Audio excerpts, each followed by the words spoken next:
Segundo Timóteo, capítulo de número 3.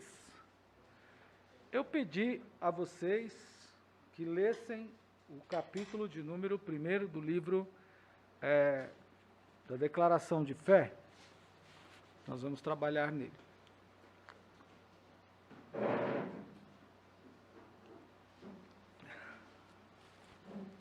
Muito bem. Capítulo 3, versículo de número 16. Diz assim o texto.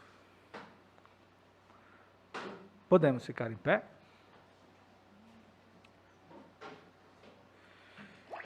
Toda a Escritura é inspirada por Deus e valiosa para ensinar a verdade, convencer do pecado, corrigir erros e treinar no viver correto.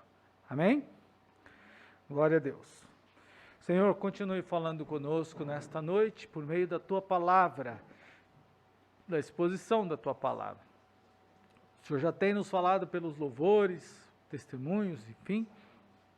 Agora continue nos orientando em Teu nome, Senhor. Amém. Podem sentar, irmãos. Quantos conseguiram ler, mesmo os que estão em casa? É importante a gente fazer a leitura. E vamos dizer por quê. Nós temos na Bíblia 2 livros, 2 volumes, 2 grandes volumes. O Antigo Testamento e o Novo Testamento. A declaração de fé que nós vamos estudar, e quem tem, é importante que vocês adquiram, é importante que vocês leiam. Ela nos apresenta as Escrituras da seguinte forma. Nós cremos e professamos e ensinamos que a Bíblia Sagrada é a palavra de Deus, única revelação escrita por Deus, dada pelo Espírito Santo para a humanidade. Escrita para a humanidade, e que o Senhor Jesus Cristo chamou as Escrituras Sagradas de palavra de Deus. Observe essa colocação, nós vamos trabalhar isso. Que os livros da Bíblia foram produzidos sob inspiração divina. Toda a Escritura é inspirada, é útil. Isso significa que toda a Escritura foi respirada ou soprada por Deus, o que distingue de qualquer outra literatura, manifestando assim o seu caráter sui generis. Muito bem. Então vamos trabalhar isso. Esse texto tem várias informações para a gente. De forma geral, a declaração de fé nos apresenta a Bíblia da seguinte forma: o livro inspirado por Deus, que é o que a gente acredita, na inspiração plena. O que é a inspiração plena? Não é uma inspiração parcial. Por exemplo, há pessoas que acreditam que na Bíblia contém a palavra de Deus. Não é isso que a gente acredita. Nós acreditamos que a Bíblia é a palavra de Deus, totalmente. Muito bem. Então, a primeira situação é que a declaração de fé nos traz esta informação referente à inspiração da Bíblia, como que ela surgiu, como que ela está estruturada. Então, nós acreditamos no quê? Que os homens, vejam bem, cerca de 40 homens, num período de 1.600 anos, distintos, períodos de lugares distintos, foram inspirados por Deus para escrever a Bíblia. Existe inspiração ainda hoje para alguém escrever algum livro, qualquer livro que possa se igualar ao valor da Bíblia para nós? Não. Nenhum homem consegue escrever ou receber a inspiração para tal coisa. Muito bem. Nós, quando lemos a Bíblia, recebemos inspiração para... Quando lemos a Bíblia, recebemos a mesma inspiração que os escritores da Bíblia escreveram? Não. Eles receberam para escrever. Nós recebemos para ler. Então, são diferentes. Isso significa dizer que ninguém mais pode acrescentar ou escrever qualquer coisa semelhante a o que está na Bíblia, que possa ser reconhecido como autoridade de Deus sobre a igreja. E a declaração de fé diz exatamente que nós adotamos este livro como a regra, a vara de medir, a regra de normatização para a igreja. Nós cristãos. Mas os cristãos pentecostais, e quando eu falo de cristãos pentecostais, eu falo de Assembleia de Deus. Estou falando de nós, da nossa igreja. Outras pessoas, outras igrejas, não têm este mesmo livro. Ou tem um livro também com menos volume, por exemplo. Mas é interessante pensar isso. Por exemplo, os cristãos orientais, determinada parte do Oriente, dos cristãos orientais, eles têm a mesma Bíblia que nós, mas há livros que eles não acreditam ser livros da Bíblia. Por exemplo, o livro de Apocalipse. Então, existe uma certa diferença nisso. Mas nós não vamos falar, no entanto, sobre essa questão. Vamos falar, porém, que a Bíblia é, exatamente nesse período de 1600 anos, a Bíblia foi escrita para nós cristãos. E esses homens, cerca de 40 homens que Deus usou, muitos deles nem se conheciam, nem se conheceram, e não se conheciam e acabaram não se conhecendo. Então, o primeiro ponto que a lição nos ensina, a declaração de fé nos ensina, é sobre a inspiração da Bíblia. O que ela é, como ela surge, por que ela foi escrita. Então, se ela é a normatização para a igreja, então ela não pode estar ausente da igreja, porque ela é norma. Igreja sem Bíblia não tem normas. Nós temos um grave problema acontecendo nos últimos tempos, que é as normas bíblicas não são pregadas. Por quê? Porque elas foram taxadas como religião. Elas foram taxadas pelas pessoas nos últimos tempos de normatividades de religião. E essa ideia de taxar, de pichar religião nas normas bíblicas, está fazendo com que as pessoas vivam sem normas. E nós somos uma geração que nós pertencemos a uma geração que ama viver sem normas. Não podemos viver sem normas. Então precisamos conhecer isso, que esses homens, eles eram diferentes uns dos outros, com capacidades diferentes, com conhecimento diferentes, que viveram em locais diferentes, épocas diferentes, mas escreveram sobre as mesmas coisas. É possível apresentar Jesus, construir a história de Jesus, apenas no Antigo Testamento. Só na leitura do Antigo Testamento. É possível que isso aconteça. Por quê? Porque há uma sincronia nisso. Então, nós precisamos entender um pouco de sua origem e como que Deus inspirou, como que ela chegou até nós. Bom, partindo disso, irmãos, e falado sobre a estrutura, que é importante a gente compartilhar, existe uma certa questão que agora exige muita atenção de vocês. Nos dias de Jesus, não existia o Novo Testamento. O Novo Testamento está sendo construído ainda. Primeiro momento, o primeiro livro do Novo Testamento vai aparecer cerca de 40 anos depois da morte de Jesus. O primeiro livro. E o primeiro evangelho vai aparecer no final do primeiro século. Então, os irmãos de Atos dos Apóstolos, capítulo 2, que livro eles usavam?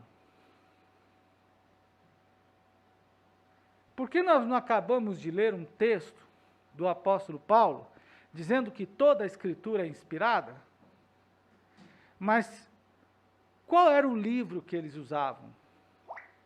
Bom, e é aí que vocês precisam prestar atenção, porque é importante a gente ter a escritura. No primeiro momento, o que se usava era a versão do Antigo Testamento em grego, que se chamava Septuaginta.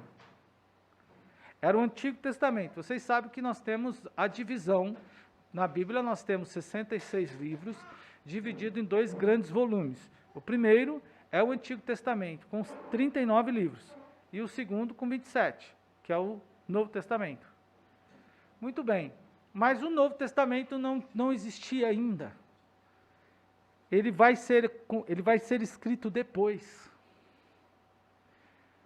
Então, Paulo é quem escreve as cartas. Pedro também escreve as cartas. Mas há uma ideia de que as epístolas de Pedro foram escritas lá no ano 125, já no segundo século. Mas tem 100 anos de história. E esses 100 anos de história, os irmãos pregavam como? Falavam do quê? Usavam o Antigo Testamento, como eu acabei de citar para vocês, e exatamente na versão da Septuaginta, que era o grego. E o que os irmãos valorizavam muito? A tradição oral. A oralidade. É isso que nós estamos fazendo aqui, que é de ouvir. Ouvir quem? Ouvir aquelas pessoas que, desde os apóstolos que estiveram com Jesus, vinham passando de um para o outro. Então isso vai acontecer. Valorizava-se muito ouvir a pregação daqueles que estiveram com os apóstolos. Só que esse fato, escute aí, só que este fato também deu abertura para muitas pessoas dizerem qualquer coisa acerca de Jesus. Eu estou contextualizando vocês, acerca de Deus. E eles falavam qualquer coisa. Começaram a falar qualquer coisa.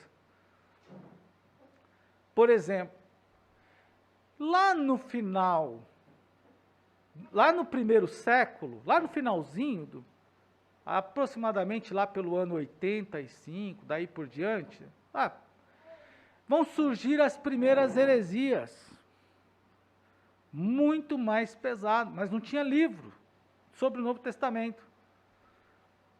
Tinha as cartas de Paulo, começaram a aparecer, as cartas de Pedro, que eram universais, que eram para todas. Paulo direciona as suas cartas, Roma, Coríntios, Éfeso, Gálatas, ela está endereçada.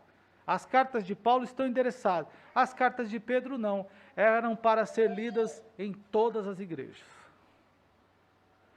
Então, aí o que acontece?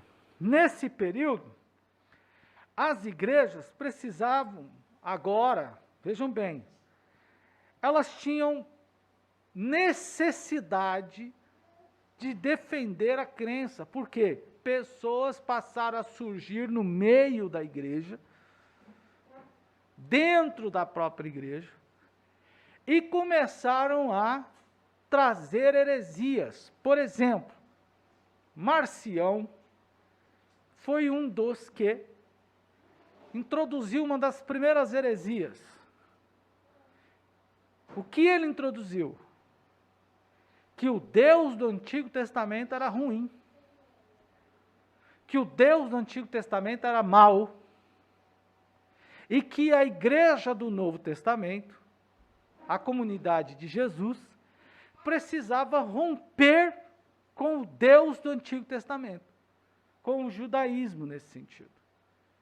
E essas coisas, as pessoas encontram recursos para isso. Começa a se proliferar no seio da igreja.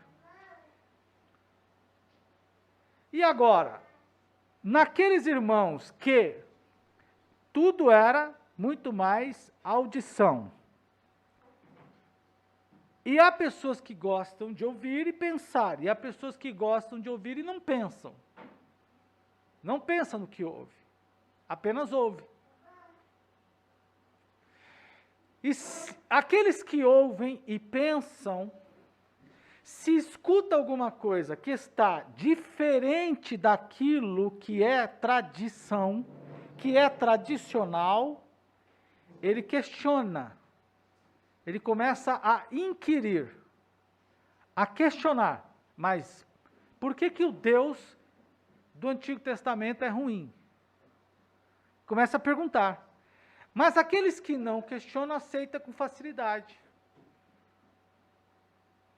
Então, os irmãos que vieram depois do apóstolo Paulo, depois de João, que foram discípulos de João, discípulos de Paulo, mas que não, e alguns até têm um nome citado na Bíblia pelos apóstolos, mas eles não estão entre os apóstolos, mas sim como pós-apóstolos, discípulos dos apóstolos. Começaram a perceber, a sentir a necessidade de também a semelhança do Antigo Testamento, que é chamado de cânon, que é a vara de medir, a regra, a norma. Então os irmãos, partindo, esses irmãos pós-apóstolos, pensam assim: precisamos juntar essas cartas, essas epístolas, esses livros que foram escritos por aqueles que andaram com Jesus, e eles passam por um grande exame, que não é um exame de um dia, nem de um mês, mas é um longo período, e compilar isso num volume. E aí então, feito isso num período de, sei lá, 100, 200, vou precisar aqui para vocês quantos anos, então você chega ao volume do Novo Testamento. Só que o Novo Testamento traz a mesma mensagem acerca de Jesus no Antigo Testamento. Porque o Antigo Testamento para os judeus era a Torá, os 5 livros, a lei, os profetas e os salmos. Lei, profetas e salmos. na lei, e Jesus diz, olha, a lei fala de mim, os profetas falam de mim, e os salmos falam de mim. Jesus falou nas Escrituras.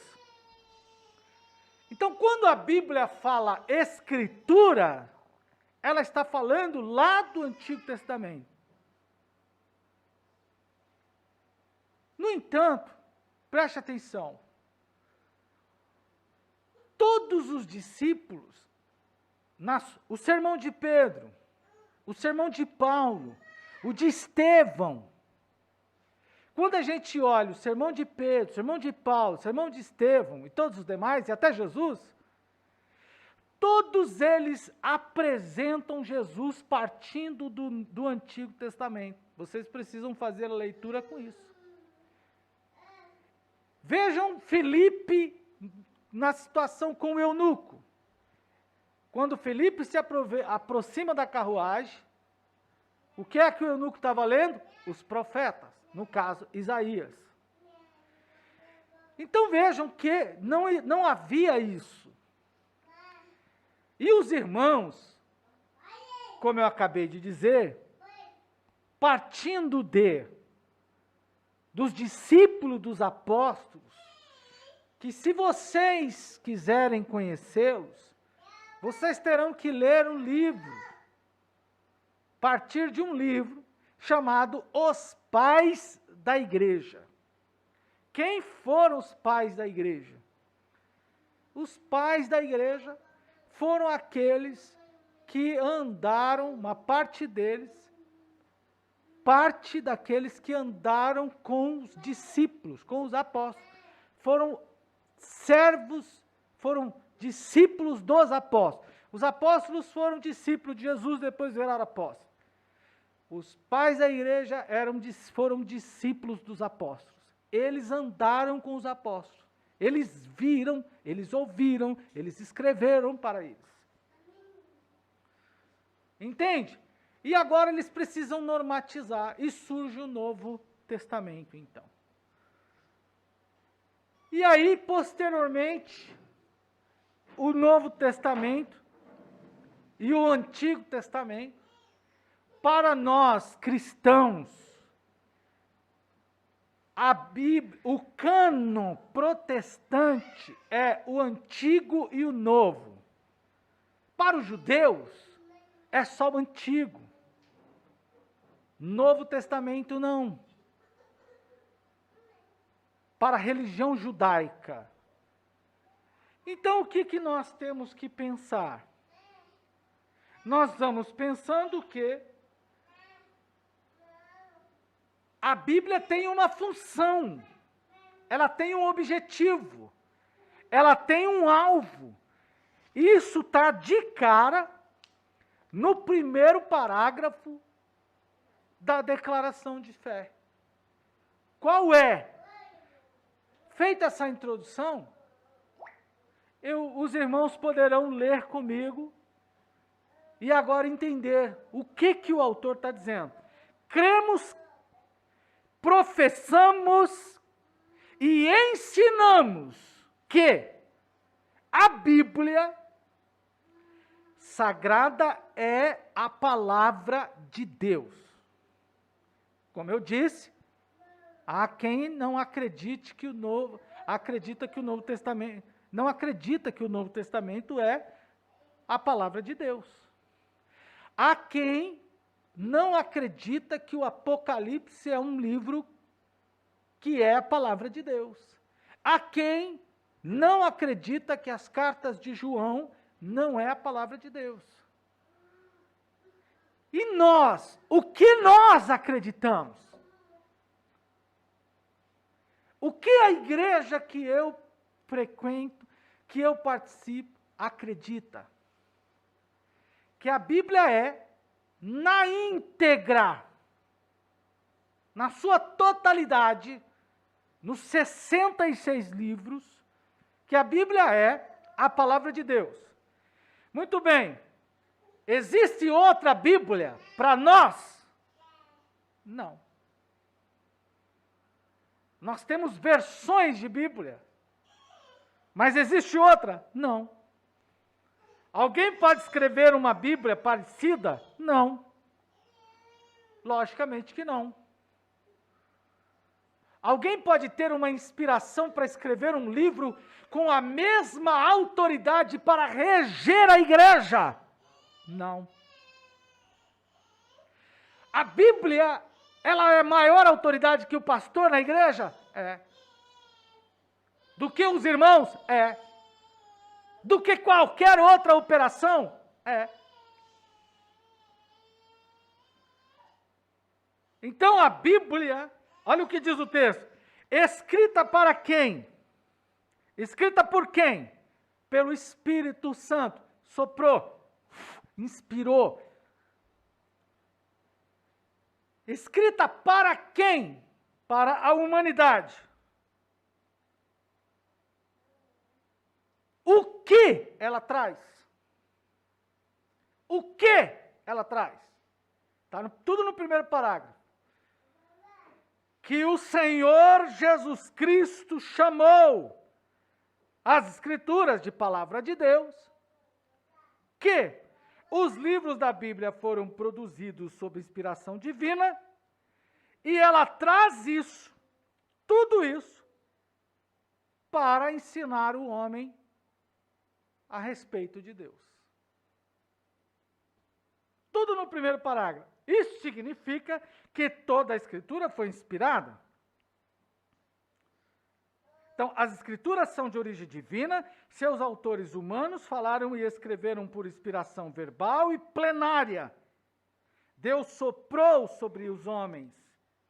E, seguindo, Deus soprou sobre os homens. Eles foram instrumentos usados por Deus, cada um com a sua própria personalidade e talento.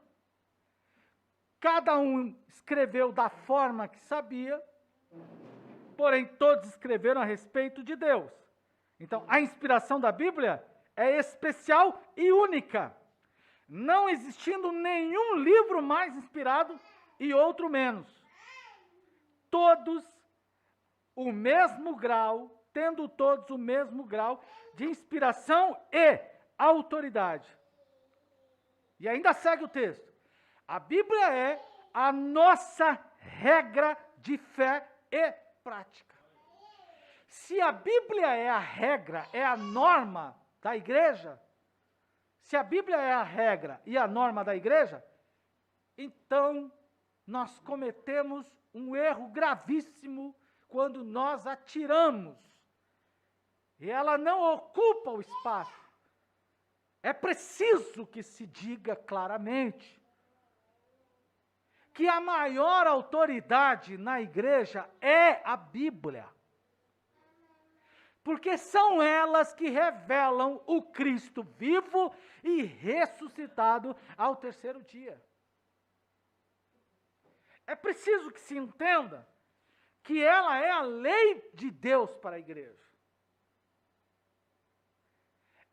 É preciso que a gente entenda que sem as Escrituras, nós não teremos nenhum acesso a Deus.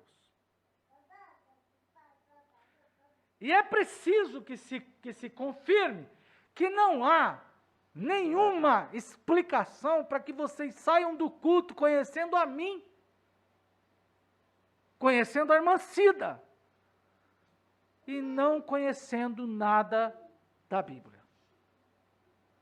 Isso não pode acontecer. Porque nós não estamos aqui para fazer qualquer outra coisa, a não ser para ensinar os irmãos, e tanto quanto a nós, a se achegar perto de Deus. E só podemos fazer isso por meio das Escrituras. Tudo bem aí com vocês? Eu posso continuar? Muito bem. Então vamos continuar. É denso a coisa aqui, né? É denso. Mas a gente vai chegar lá. Eu acho que... Deixa eu ver quem é que está conosco, nos acompanhando. Aqui. Temos alguns irmãos nos acompanhando. Então, o que é que a gente precisa fazer? Quando nós não temos acesso, como eu disse, os irmãos sentiram a necessidade de trazer, de dar essa condição, de facilitar a vida dos irmãos, para que eles pudessem ter mais contato com Deus e fugir das heresias. Então imaginem, prestem bem atenção, que quando a pessoa não tem contato com as Escrituras, ela facilmente cairá nas heresias. E aí, a declaração de fé classifica, como eu já falei, ela traz os propósitos, ela traz a divisão dos livros, lei. Quais livros compõem a lei? Quais são os livros que compõem a lei? São 5. Ela tem uma estrutura, são 39 livros no Antigo Testamento, 27 no Novo, 66 ao todo. No entanto, a gente tem blocos de livros. E quais são esses blocos? A gente precisa conhecer. A lei é composta por Êxodo, Número, Levítico, Número, Deuteronômio, Gênesis, Êxodo, Levítico, Números e Deuteronômio. Está ali na página 27, você pode ler. Então, toda vez que Jesus falava assim, na lei, ele está se referindo a um dos livros, dos 5 livros escritos por Moisés. Depois tem os históricos, Josué, Juízes, Ruth, Samuel, Reis, Crônicas, Esdras, Neemias e Esther. São livros históricos. Depois vem os livros poéticos. Quais são? Jó, Salmos, Provérbios, Eclesiastes, Cantares, de Salomão. Depois os proféticos. Isaías, Jeremias, Lamentações, Ezequiel, Daniel, Oséias, Joel, Amós, Obadias, Jonas, Miqueias, Naum, Abacuque, Sofonias, Ageu, Zacarias e Malaquias, e eu nunca consegui citar de cor. Mas na escola dominical tinha, as crianças cantavam uma música. Tinha uma musiquinha das crianças, que ensinava a cantar esses livros. Então, quando a Bíblia fala, Jesus, o que leste na lei? Jesus está citando um bloco. E os profetas? Jesus estava citando outro bloco.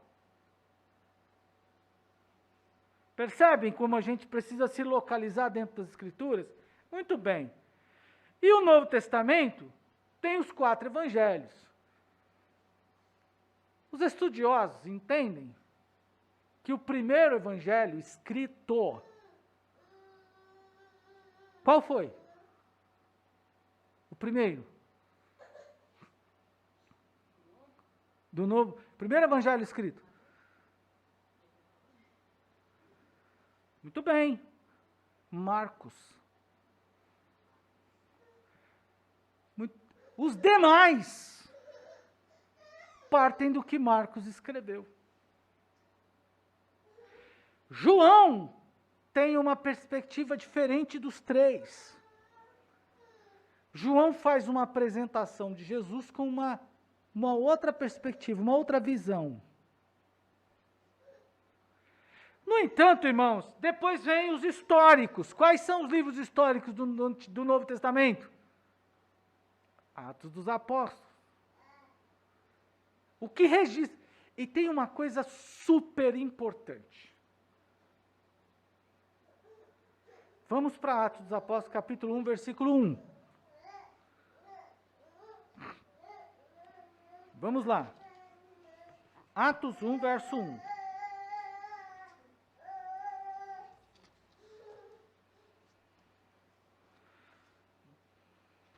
Atos 1, verso de número 1.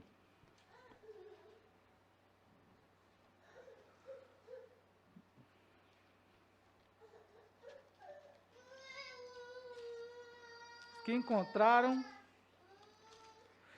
olha,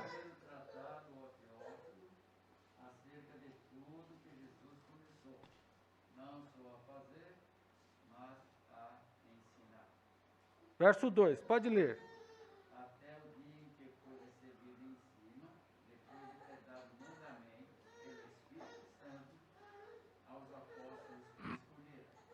Amém. Obrigado, professor. Olha que coisa, tem uma coisa interessante aqui. Eu vou abrir um parentezinho para a gente compartilhar isso. Olha o que o texto diz. Caro Teófilo, em meu primeiro livro, escrevi a respeito de todas as coisas que Jesus começou a fazer e a ensinar, até o dia em que, depois de haver dado instruções por meio do Espírito Santo aos apóstolos que escolhera, ele foi levado aos céus. Muito bem. Aí o que acontece a seguir? Ele vai descrever uma coisa, mas ele vai descrever o acontecimento de Jesus ser levado ao céu. Ele descreve a descrença dos discípulos. Vejam, verso 3.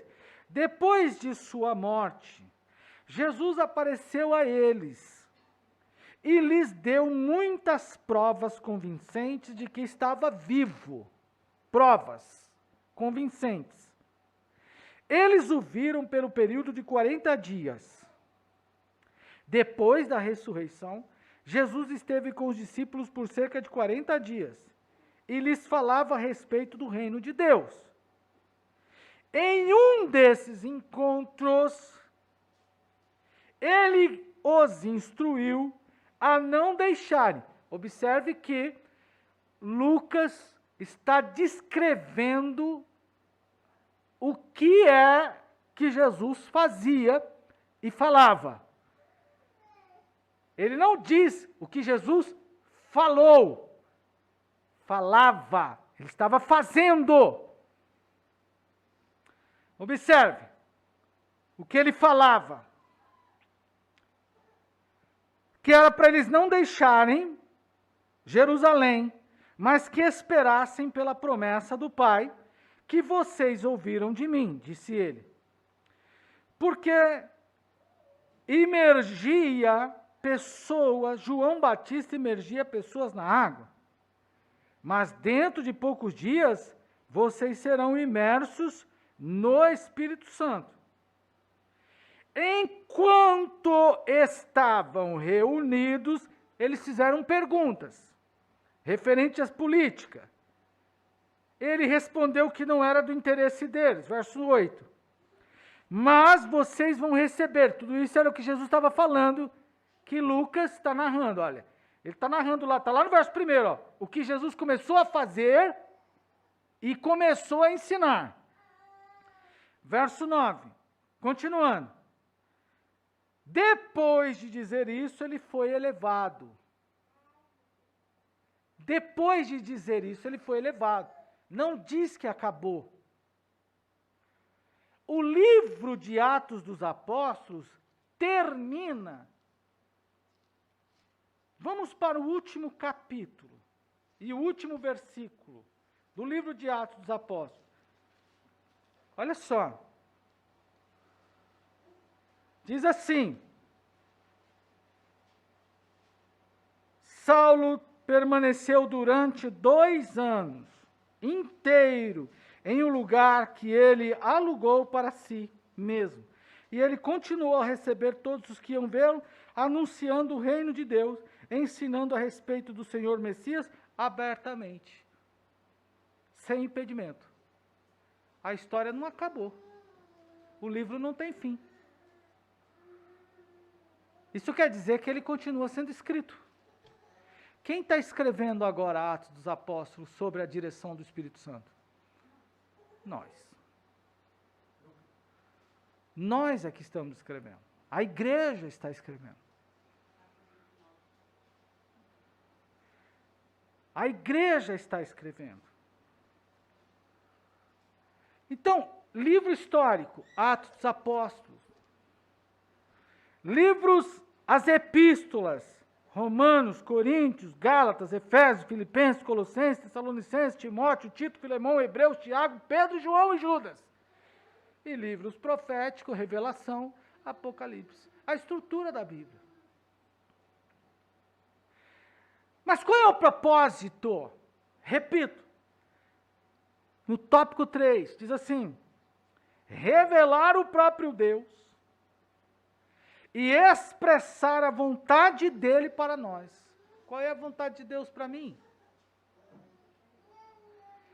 O que eu sei de Deus?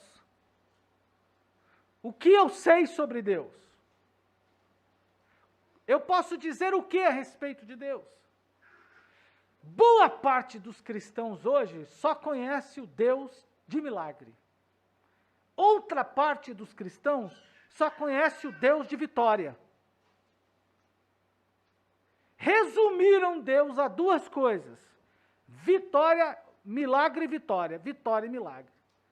São as duas únicas coisas, as únicas duas características, as duas únicas formas que muitos irmãos, muitas igrejas entenderam para apresentar Deus.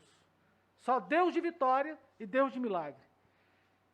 Se fizéssemos aqui uma relação de música que apresentam Deus como Deus de vitória, teríamos uma leva. Podemos cantar o ano inteiro que Deus é Deus de vitória. Poderíamos também cantar o ano inteiro que Deus é Deus de milagre. Mas eu pergunto, Deus só dá vitória e milagre? É só isso que Deus é? Vitória e milagre, vitória e milagre? Vitória e milagre. Quando eu leio a Bíblia, só vejo vitória. Quando eu leio a Bíblia, só vejo milagre. É isso que Deus é? Claro que não. Eu posso apresentar os irmãos nas suas características. Cada um de nós temos características diferentes. E aí está o problema. Parte não é todo. A parte não é todo, não se pode trocar a parte pelo todo. Deus não é só vitória e Deus não é só milagre.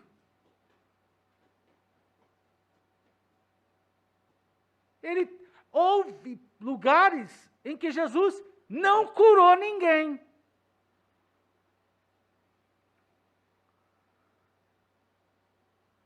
E aí? Como é que fica essa questão? Deus não é só vitória e milagre. Isso é a parte. Apresentar a parte pelo todo. Não, a gente precisa conhecer quem Deus é. Tem mais características de Deus. E você não pode se apegar a Deus só por causa da vitória ou só por causa do milagre. Porque qual é a nossa vitória?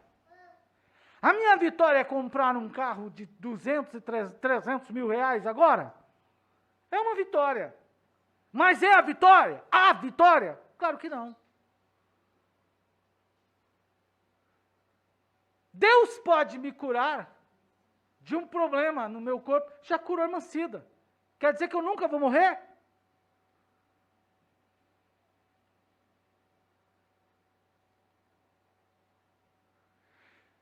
Então, eu orei pela irmã Cida que tinha um problema e ela foi curada. E a irmã Cida nunca mais vai ficar doente. É isso. Mas então essa vitória é passageira? Esse milagre é passageiro? Eu fui abençoado por Deus. Algumas vezes, em questões materiais. Mas quer dizer que eu nunca vou passar provação?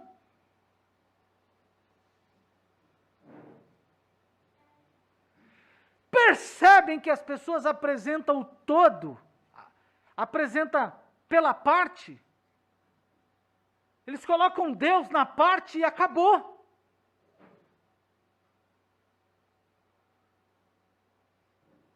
É como se você não ficasse mais, você não tivesse mais emprego, é como você não tivesse mais doença, é como se você não tivesse mais nenhum tipo de problema, porque a gente vem para a igreja, recebe, não aqui, porque aqui a gente não prega isso. Aqui eu continuo pregando, que mesmo sendo crente, a gente fica enfermo, ora, Deus cura, já curou muitas pessoas, aí fica enfermo de novo, a gente ora, se Deus quiser ele cura, se não quiser não cura, mas a gente arruma um emprego hoje, amanhã perde. Aqui eu não prego que nós somos desumanos, que nós não somos humanos, que nós vivemos num paraíso onde a gente não passa por provação. Não é verdade. Você vai sofrer, chorar, gemer, todos nós, de pastor a obreiro. Não é porque a gente está aqui que a gente não sofre, que a gente não chora, que a gente não tem problemas, que a gente não passa por angústia, que a gente não perde sono, não perde dinheiro, não é roubado, não é assassinado, não capota o carro, não acontece tragédia. Isso não é verdade. Quem prega que isso não acontece com crente, mente. Pode Deus dar livramento? Pode. Deus pode dar um livramento? Pode. Muitos livramentos nós temos testemunhos. Testemunhos de irmãos que foram assaltados, receberam tiro, a bala ficou na Bíblia. Inúmeros. Irmãos que ressuscitaram, Taú Silvanes, que vocês o conhecem bem. E outros que receberam milagres. Mas a Bíblia fala de Lázaro, que morreu, ressuscitou. Eu pergunto, Lázaro está vivo? Lázaro não está vivo ainda. Morreu de novo. O filho da viúva de Naim morreu de novo. A menina que Jesus ressuscitou morreu outra vez. A filha de Jairo morreu de novo. E para onde vai esse discurso de que a gente só vive de vitória? Vocês já receberam milagres financeiros. Eu também. Nunca ninguém depositou um dinheiro na minha conta sem eu saber de onde veio. Nunca. Mas já foram algum irmão, muitas vezes, me dar uma oferta, como eu já contei aqui para vocês. E eu não tinha recurso, já aconteceu. Já aconteceu de eu não ter o alimento do dia, e o irmão parar na porta e levar para mim e falou, não pergunte nada. Só glorifica a Deus que mandou trazer para você algo aqui. E eu nem perguntei, falei, me dá logo que a mulher está esperando no fogão. É lógico, eu sabia que, olha como era. Eu sabia que eu estava na provação, não tinha como negar. Aquele dia era arroz puro e olha lá. Eu não tenho problema, eu como qualquer coisa, misturo qualquer negócio, misturo tudo junto, não tem problema de nada disso. Tem gente que não come, eu como qualquer negócio. A única coisa que eu não quero é ficar de barriga vazia. Mas aquele dia peguei o violão, fui para fora de casa, para o quintal, e comecei a tocar e cantar. Peguei o violão, fui para fora de casa, comecei a tocar e cantar. Daqui a pouco chegou um irmão, minha casa não tinha portão, só tinha um portãozinho, aquele de madeirinha que você coloca. Como eu tenho lá em casa ainda por causa do cachorro, o irmão chegou e falou assim, varão, ele fala rápido, ele é vivo até hoje, varão, não pergunte nada, só receba isso daqui e dá glória. Falei, então me dá logo. E some daqui que eu preciso que ela fale logo. Não vem, vai embora, me dá e vai embora, que senão você vai querer comer. É para mim, não é para você. Porque às vezes a gente vai levar a benção na casa do irmão e ainda quer comer a benção do irmão. O irmão está na prova. Não é assim mesmo. Oh, varão. Não, precisava sim, pode mandar, irmão. Precisava sim, oxe. Papo furado é esse? Estava na prova, irmão, aquele dia. Deus já cuidou de mim no trânsito. Parei à noite, fui levar um irmão para pregar, quando eu estava indo embora, acabou meu combustível, não tinha dinheiro. Debrucei sobre o volante, falei, Senhor, tu conhece a minha vida, sabe que toda a minha vida eu nunca neguei levar um dos teus servos, mas eu não tenho R$1 no bolso para comprar um combustível, estou longe do posto e é de noite. Fiquei esperando, quando eu levantei a cabeça, só escutei o barulho de um carro e a porta abrindo. Estava na rodovia. Estava na rodovia lá por volta de 10 horas da noite, sozinho, sem dinheiro, sem combustível, sem nada. Tinha ido levar um irmão para pregar, um missionário, e vim orando, Senhor, ajuda que eu chegue em casa, porque às vezes a gente vai, e tem aqueles, os irmãos pensam às vezes que a gente que está andando para cima e para baixo está bonito, na linguagem de hoje, está boneco. Acabou o combustível, não tinha. Não tinha dinheiro para nada, não tinha cartão, não tinha cheque, não tinha nada, não tinha posto, não tinha nada. Não tinha nem um real, nem uma vela. Aí só escutei o barulho de um carro atrás. E não eram rodovias concessionárias como a gente tem hoje, não, porque isso é uma coisa antiga, lá na década de 90. Escutei o barulho do carro, da porta, aí vi que, olhei pelo retrovisor, escuro, né? Só vi os faróis acesos atrás de mim, foi acabado de fazer. Debrucei sobre o volante, falei com Deus nesse jeito, não fiz nenhuma outra oração. Quando levantei a cabeça, o sujeito vinha em minha direção. E aí ele bateu no vidro, eu abaixei, ele falou assim, como é que eu faço para ir para Marília? Aí eu falei, o senhor vai ter que voltar, pegar a rodovia lá no quilômetro tal, o senhor pega a Marechal Rondon e vai embora. Ele falou, o que está acontecendo? Você está parado aqui? Eu falei, assim, acabou minha gasolina. Eu tinha um Passatão verde, 77, que era do meu pai, e eu comprei do meu pai. Aí ele falou assim, onde está o posto? Eu falei, o posto está lá na cidade. Aí eu falei, bom, o carro parece que já chegou, né? Aí eu falei, então vamos aí que eu te levo lá. Maravilha. Entrei, fui embora. Quando chegou lá no posto, veio o problema. O combustível, para pagar. Eu não tinha nenhum real. O cara também não perguntou se só conversamos alguma coisinha. Não peguei galão, não peguei nada. Ele também não pegou. Entramos no posto, o sujeito desceu. Só um minutinho aí. Eu vou ficar quieto, deixa Deus operar. Aí ele foi lá, comprou o galão, comprou a gasolina, veio comigo, coloquei a gasolina no carro, não perguntei nada. Eu não sei o nome daquele cara, só sei que ele estava numa picape. Picapinha dessa Fiat. Não é Fiorino, mas é aquela Fiorino sem a caçamba, eu esqueci o nome. Estrada. Mais ou menos um carro desse tipo aí. Coloca aí os 5 litros. Aí colocamos os 5 litros. Aí ele falou assim, eu vou balançar o seu carro. Você vai dar na partida depois que eu balançar alguns minutinhos. Que eu der alguns balanços. Eu não sei até hoje o nome desse cara. Balançou meu carro e falou, agora pode dar na partida. Dei, pá, pegou. Ele entrou no carro, foi embora, nunca mais eu vi esse homem. Cheguei em casa, numa boa. Diga glória a Deus por isso.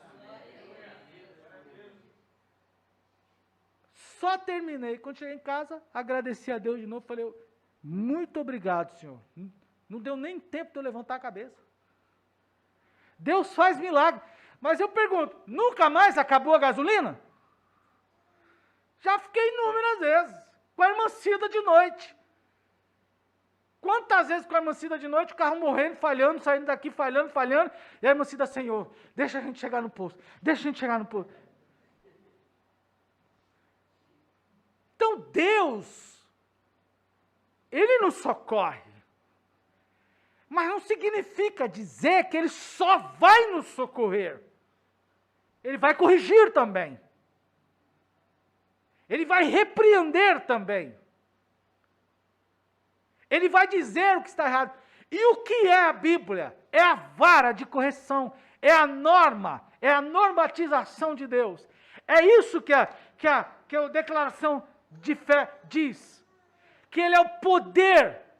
O que é a Bíblia? É o poder, é a palavra, é a espada que corta. Que entra nas entranhas do homem e que divide o homem. Entra lá onde ninguém consegue entrar.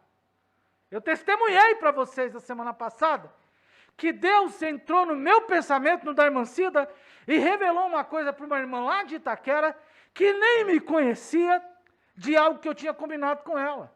A Bíblia diz, a palavra de Deus é como uma espada, ela é apta para discernir os pensamentos e as intenções do coração. Veja como ela é uma regra. Agora eu pergunto, quantas vezes a própria palavra já te confrontou e já olhou para você e disse assim, a palavra de Deus já falou com... É como se o Espírito Santo falasse na sua mente assim, ó, isso que você acabou de sentir, você não deve sentir. Tipo assim, isso é inveja, isso é ciúmes. Isso aí não é coisa para crente. Quantas vezes? Então Deus, nesse sentido, quando a Bíblia nos corrige, ela é vitória. Quando ela nos cura do pecado, ela é vitória. Mas eu não posso resumir Deus a questões materiais. Deus não é só uma questão material. É errado, é um engano. Ela é o poder para destruir fortalezas de Satanás. Ela não associa com o diabo. Ela penetra mais no íntimo, no mais íntimo do ser humano. Esta é a autoridade da palavra. Veja aquele jovem rico. Tudo eu conheço. Sou religioso. Pratico a religião. Dou o meu dízimo. Vou para o templo. Honro meus pais. Mas aí Jesus diz assim, vende o que tem e dá aos pobres. Jesus estava pedindo para todo mundo vender o que tem e dar aos pobres? Claro que não. Não é isso. Mas o coração daquele rapaz estava no seu tesouro, e no coração daquele rapaz não havia reconhecimento do pobre. Tanto que ele não sabia quem era o próximo. Então, olha como a palavra penetra. Eu estava ouvindo um pregador uma vez, e aí, tem coisa que a gente não entende. Estava ouvindo o pregador uma vez, e ele fazendo uma exposição da Bíblia, eu pensei assim, eu nunca vi uma balela, uma heresia tão forte como essa. Esse cara tá enrolando. Aí ele falou assim, tem um irmão aqui agora, que está sentado à minha direita, eu acho que eu estava à direita, falou bem assim, tem um irmão aqui que está sentado à minha direita, que o Espírito Santo fez a voz dele chegar no meu ouvido. Ele falou assim, esse cara está falando uma balela que eu nunca ouvi. Eu falei, vou parar, vou mudar o discurso agora. Quem que revelou para ele? Foi a palavra de Deus. Eu pensei. Então ela penetra no nosso pensamento, na nossa intenção, ela nos mede. Ela diz, isso você não pode fazer, isso daqui não é bom para você, isso daqui não é uma postura que você tenha que tomar. É a Bíblia. E esta palavra é que a gente precisa conhecer. Mas também a declaração de fé fala sobre os livros apócrifos e os pseudepígrafos. Os apócrifos são vários livros que eles estão no cânon da igreja, da Bíblia, da igreja romana, da igreja católica. Baruque, Tobias, Judite, Macabeus, e tem outros. O Cântico de Moisés, e outros livros. Tem mais não que eu não lembro, vou parar por aqui, senão eu confundo. Vários deles eu já li. Macabeus é um livro histórico, escrito entre o período do Antigo e do Novo Testamento. Ele relata história, mas ele é inspirado? Não. E os pseudepígrafos? São aqueles que as pessoas escrevem achando que são igual, que eles têm a mesma revelação de Deus. Deus me deu este livro, eu escrevi, e este livro é o livro que vai mudar a sua vida.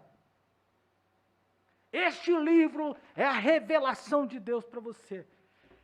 Claro que não. O livro que vai mudar a minha e a sua vida é este, a Bíblia. O livro que é a revelação de Deus para a igreja é a Bíblia, nenhum outro.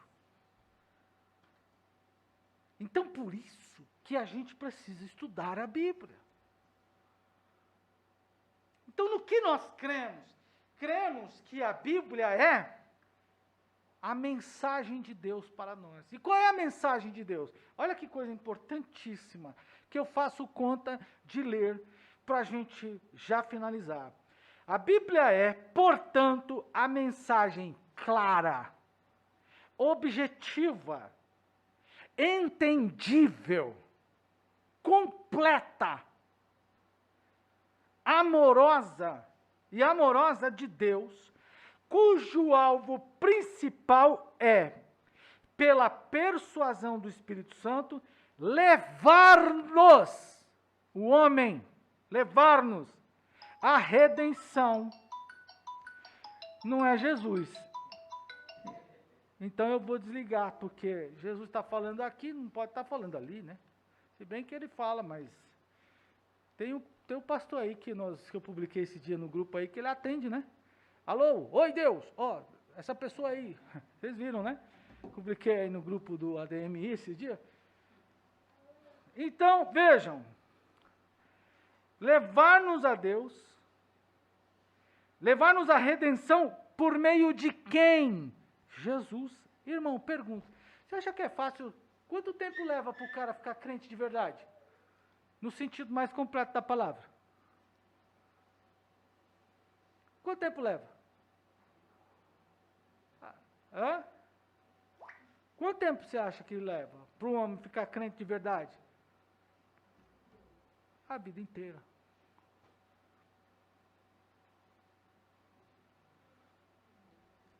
Fale para mim, vamos aqui, ó.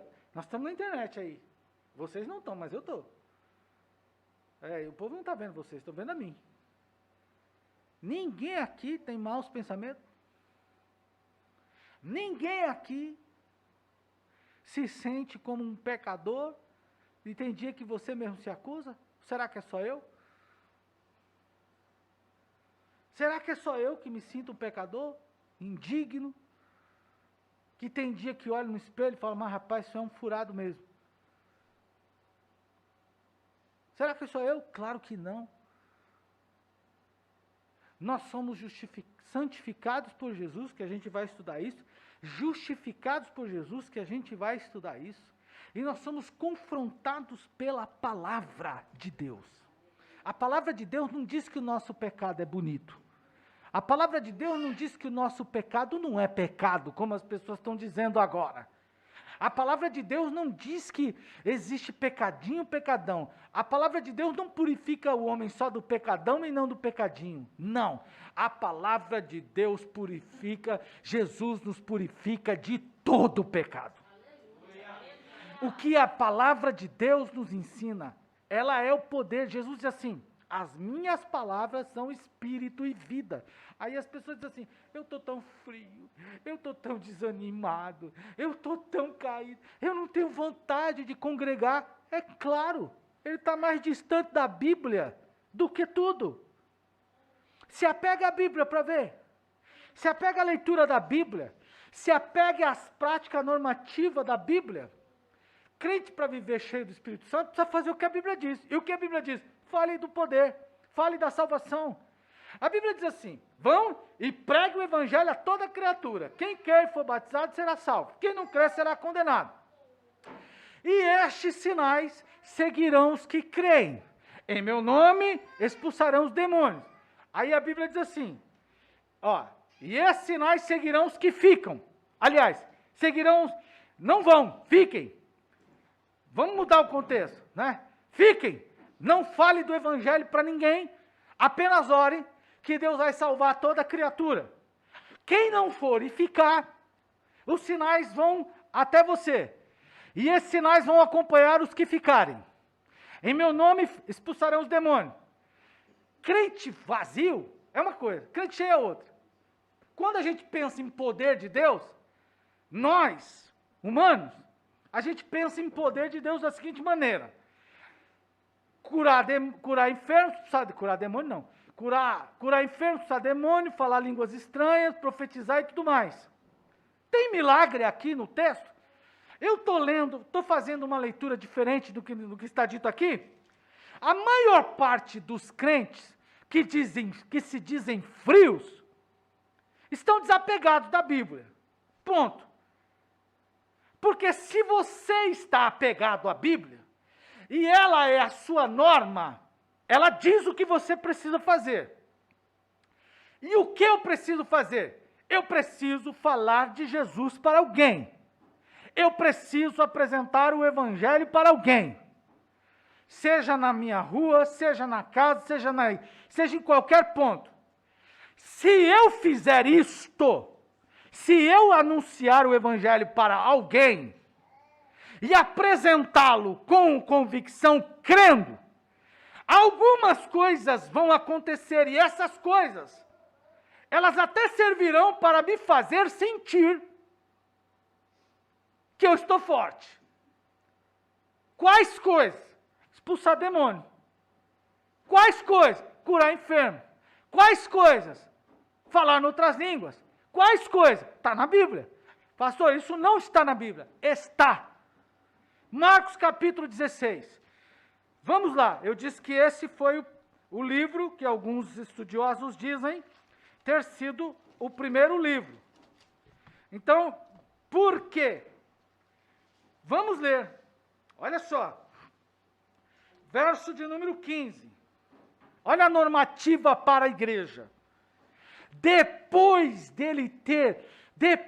de Jesus ter apresentado provas aos discípulos, provas incontestáveis, durante 40 dias, eles saíram pregando o Evangelho, e diz a Bíblia lá em João, e Marcos ainda também diz, que o Senhor fazia sinais e milagres por meio dos discípulos. Você olha para mim e diz assim: o pastor Marcos tem uma fé tremenda. É inabalável. Olha para a Emacida e fala: a Emacida é uma mulher de ferro. Não é não. Nem eu, nem ela, nem ninguém. Não somos nada disso que você pensa.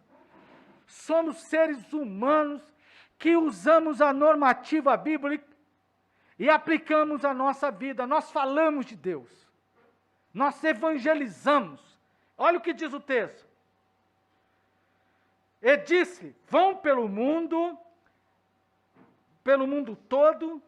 Está escrito aqui que é para ir só para a Escócia. Está escrito aqui que é para ir só para a África. São Paulo não está nesse contexto. A rua onde você mora também não está. A mulher que atende no que você atende no salão não está. O seu colega de trabalho não está nesse contexto. Claro que está. Ide a toda criatura. Todo mundo, seu bairro, sua rua, está no contexto, é norma, é normativa. E hoje tem meios para você fazer isso. Você pode fazer isso presencialmente, pode fazer virtualmente, pode fazer textualmente, só por mensagens. Mas é norma. Eu preciso apresentar, eu preciso conhecer. Paulo fala isso. Eu recebi do Senhor o que também vos ensinei. Eu recebo de Deus e ensino a vocês. Aí ele diz assim: quem crer, ele não diz que todos vão crer. Quem crer e for batizado, é uma conjunção aditiva. Tem que crer e levar ao batismo. Então a tarefa não termina só quando a gente leva a pessoa, apresenta a pessoa. A gente apresenta, a pessoa acredita, e aí ela precisa ser levada ao batismo. Esse processo é difícil. Temos vários irmãos aqui para se batizar. Alguns deles não podemos batizar, porque eles estão ainda em processo de libertação. Não é tão fácil assim. Algumas igrejas batizam, nós não. Vamos tratar disso lá na frente. Não vou antecipar. Nós temos um trabalho de discipulado. Aí ele diz assim, será salvo. Quem não crê será condenado. Ele não diz quem não for batizado. Ele diz quem não crê. Aí ele diz assim, e estes sinais acompanharão os que confiarem. Você confia em Jesus? Confio. Então, em meu nome expulsarão os demônios. Em meu nome falarão novas línguas. Em meu nome não serão afetados se pegarem em serpentes ou beberem veneno, como eu contei há poucos dias aqui. Em meu nome curarão os doentes, impondo-lhes as mãos sobre eles. Olha só. Estes sinais, a normativa bíblica diz que acompanha os que creem. Não é uma exclusividade minha.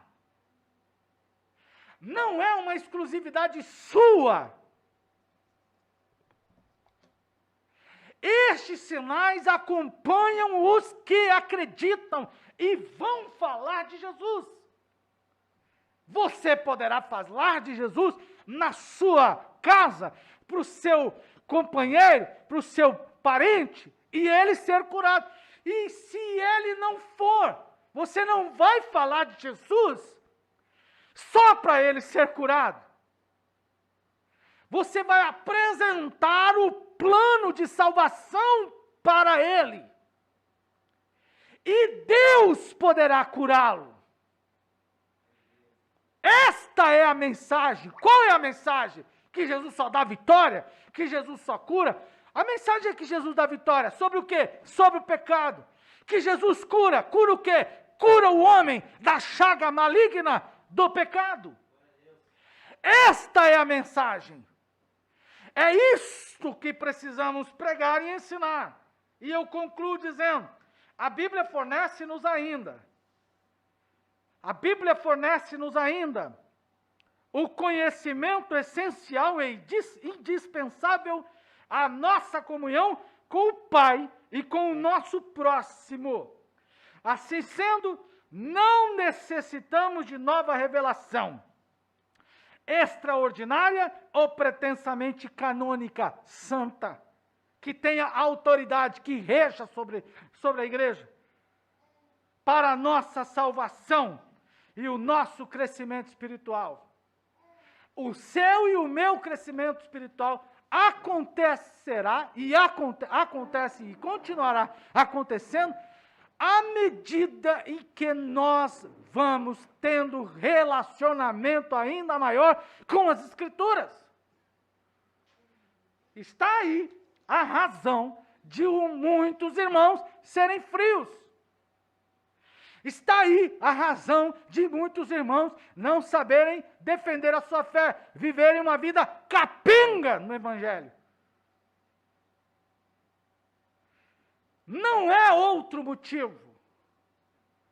Você, como eu, como todos os demais irmãos, terão desânimo, terão ira, passarão por todos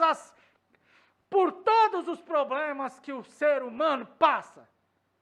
Mas como escreveu o apóstolo Paulo em Filipenses, posso todas as coisas naquele que me fortalece.